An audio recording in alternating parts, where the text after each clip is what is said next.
Oh dear. Saya Obin. People call me Bin.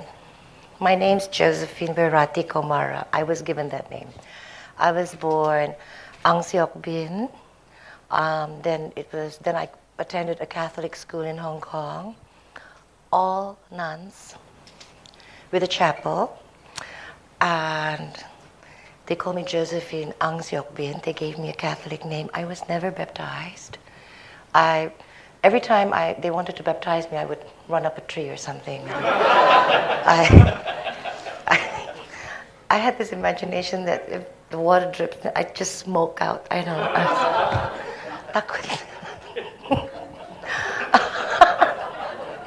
And then it became, then one time in my life, it had to be Josephine Wirati Komara. That was 1960. I was too small to remember, okay. Anyway, I was very satisfied with Bin, or Obin, because coming from a Hokkien family, it's not A in front, it's O. So we have Robert is Obed, and then Tom is Otom, and Bin is Obin. So I'm stuck with Obin. I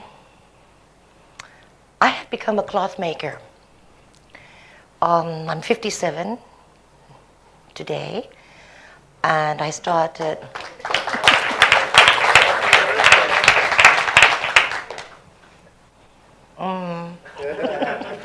I started when I was 17.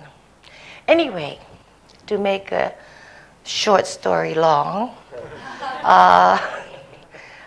the educational system was finished with me by the time I was 12. They thought that I did not belong there. I agreed. So I was living in Hong Kong, and because my father had the first travel agency in Indonesia before Garuda, I could live in two countries simultaneously. So if there's a holiday for 2 weeks, say, in Hong Kong or in our school, I would come back to Jakarta. So I was living in both countries, and I spoke Cantonese living in Hong Kong, Hokkien with my family, English and Prokem, Bahasa Indonesia. And my father grew up in Jawa Timur and my mother in... It's a big mess. It's a big mess. So I was born in Jalan Kopi in Chinatown. You cannot be more Chinatown than Jalan Kopi. Believe me. Believe me, it was like a very short street. It was like a little... You live on top and you work downstairs. So I guess I started earlier. Most of my friends were still in school with pigtails and attending classes, and I was already gallivanting around the world. And they were very jealous. I made sure they knew what I was doing.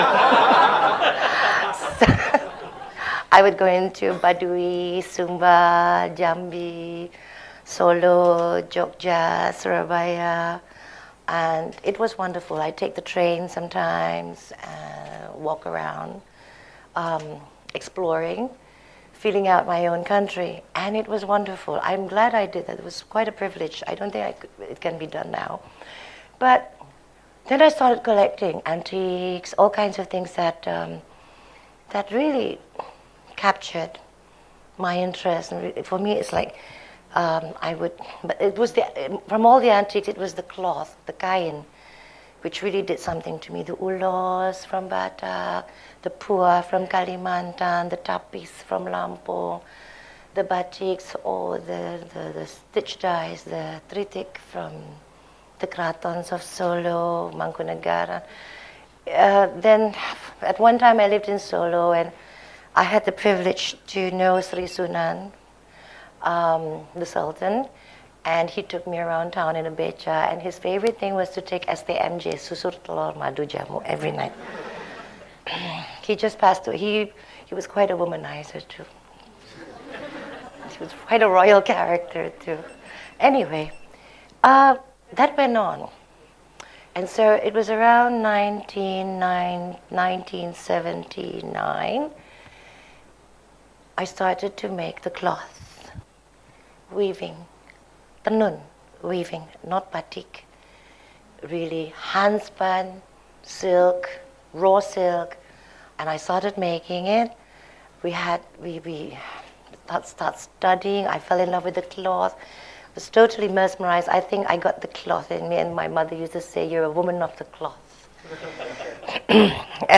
But so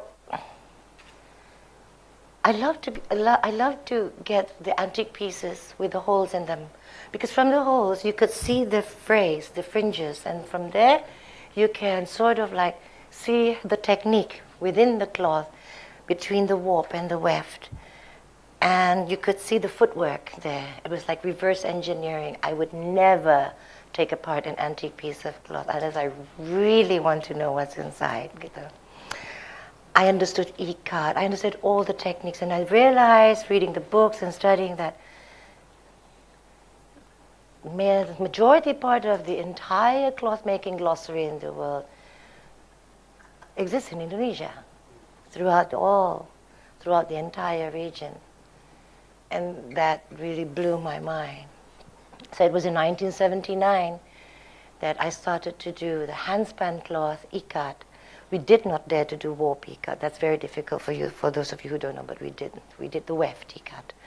It was a thick fabric, so it was only appropriate for interior, curtains, lampshades, pillowcases, bed covers. I think I was doing the right thing at the right time. During those days, 1970s, it was the beginning of the PMR. It was like investment coming into Indonesia, joint ventures. And there were a lot of Japanese textile companies coming into Indonesia. And I think they have created Bandung now for you, the textile industry there. All the Japanese fabric or textile people were all in Bandung. They joint ventured with Indonesians, and they had huge mills. There were hotels, Hotel Arya Duta, Hotel Hilton, Hilton Hotel, Mandarin Hotel. So there was a great demand for interior fabrics, and I think that was what really started us out. Like I said, it was doing the right thing at the right time. It wasn't planned, though. This went on. This went on, 78, 79, 80, 82, 83, 84, 85. Something happened to me in 85, which I shall not speak about here, but something happened to me, something so devastating. At the same time, I was bored, because by that time, everybody was already doing ikat, and I was bored. When I first started, nobody was doing it. I was just bored. And then something happened, and I was down, I couldn't think. So one day, in my home, I had two big chests, Palembang chests we call them. And in one chest, I had the entire antique or vintage textile collection of the woven, the outer islands, Luar Pulau, from Tanimbar, Flores, Batak. Then in one chest, I had all the batiks, Jawa, here. So I had my own private exhibition. I still do that sometimes. So I opened the chest and spread out all the fabrics that I knew so well, who taught me so much. Then I opened the other chest, spread out all the batiks over there, and somehow an aisle here was, it was just there. I didn't mean to do it. I was playing with it. I remember it was like 3 o'clock in the morning, and I was looking at all the fabrics, and I was sitting in the middle. And I'd like to share with you something. A big bang happened. Somebody told me that the world was created out of a big bang. For me, yes. The world of the Indonesian cloths now, for me, started with that big bang that night. I saw hand-spun, hand-woven cloth, and with hand-drawn wax, batik on it. The perfect cloth. I tell you why this is something, I saw it in my mind's eye. Why? Because in those days, batik was only done on cotton, and that was still imported at best. We don't have cotton in Indonesia. Everything is imported. All the cotton, China, England, India, mostly China now. We used to import from America. But then either that or on silk, imported crepe de chine, shantung, satin. Then when I saw this would be the ultimate Indonesian cloth. And that is what we have been doing. We have been spinning our own cloth, weaving our own cloth, and today, 2012, we have about 820 textures, different weaves, and we do our own batiking on it. We do the excruciating work that used to be on these hand-woven cloths, which are textured, which is very difficult to wax. But that's not all we do. We do embroidery. We work with men embroiderers now. We do stitch dyes. We do natural dye. We do anything under the sun that can be done to the cloth. And it is possible. And it's all done by hand. And this is all traditional. All the traditional techniques. And today we have about 2,300 workers and spread all over Java. And people are wrong when they say that this would not exist in the modern world. It will exist. There's one thing I would like to share with you. In the 1970s, coming back, we had a very dynamic governor called Ali Sadikin. We used to call him Bang Ali. I recall during the investment, the vast textile investments here in Indonesia, he foresaw that technology could very easily hurt the traditional industry. People would not know what they would be buying because the technology of printing is just too good. So he made a stipulation. He said, all traditional textiles like the batik sogan or the piece fabrics that everybody wears in the entire region here,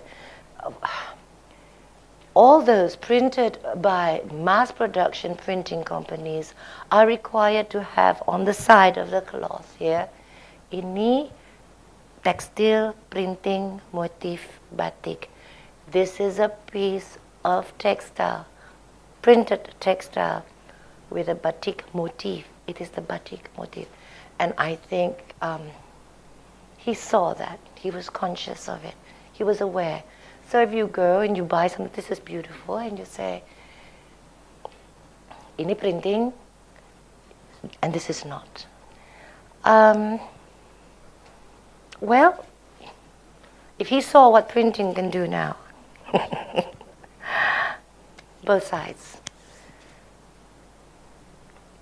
I think he'd jump out in his grave. But I don't think he has any need to worry because the Indonesian techniques are still there. All the cloth that you see, this was taken from our latest fashion show in Jakarta Fashion Week on the 8th of November. Every piece of cloth you see here began from scratch, from yarn, staged, spun, woven, stitched, batiked. And the clothes are all hand sewn. It is not only still possible, but very strong in Indonesia. And we are able to do something which I doubt many countries can still do. I now work for a company called Bin House. And they call me Obin House. No, it's Bin House. And this is what we do. It's very natural to make cloth and then to make clothes. But I would like to do the same thing to the clothes as we have done with the cloth. Hand-stitched, hand patterning, each one. And this can still be done, once again, in Indonesia. And I thought, if we can do this, other countries can be doing this too. Like batik is a Javanese thing. We have batik Medan now, batik Palembang, batik. But I think with the batik requires that mental template. I cannot imagine a Batak doing batik. I cannot. No disrespect. My mother's from Medan. She is too impatient. She will kill the cloth. She will. Can you imagine Sulawesi doing batik? Papua? I can't. But each culture has their own thing. And I think that they should go back to their own thing. Because their own thing doesn't belong to anybody else, and no one can do it better than they can. And I think this is hand embroidery. It's beautiful. It's like, this took about 8 months to make, just the embroidery. But this is something that I remembered my mother's beautiful European lace that she had, the Belgian lace that she had. So, because we see that, we aspire towards that, we try. But every country has their own culture and their own mental template. I think that I said to my husband, he's an anthropologist and an archaeologist. He thinks I'm nuts, but I say to him that every country should go back to their culture and redo it, and no one can do it as better than they can. And it would give so many jobs to people. Also, you could relearn it. People look at me and they say Ibu, and they think that I'm traditional and I do batiks and everything. And I always tell my younger colleagues, like the madam over here just now, I said to her, tradition adalah saya. I said, tradition is the way I am. It is values, it is the way we were brought up, it is the way we do things. But modern is the way you think. It is about perspective. I don't think that people should say, this is modern, I don't think that they should put it on the same. It's not an opposite of each other, I should think. So these are some of the cloths. I tried to do a close-up to show you what we have done and how far we've taken it.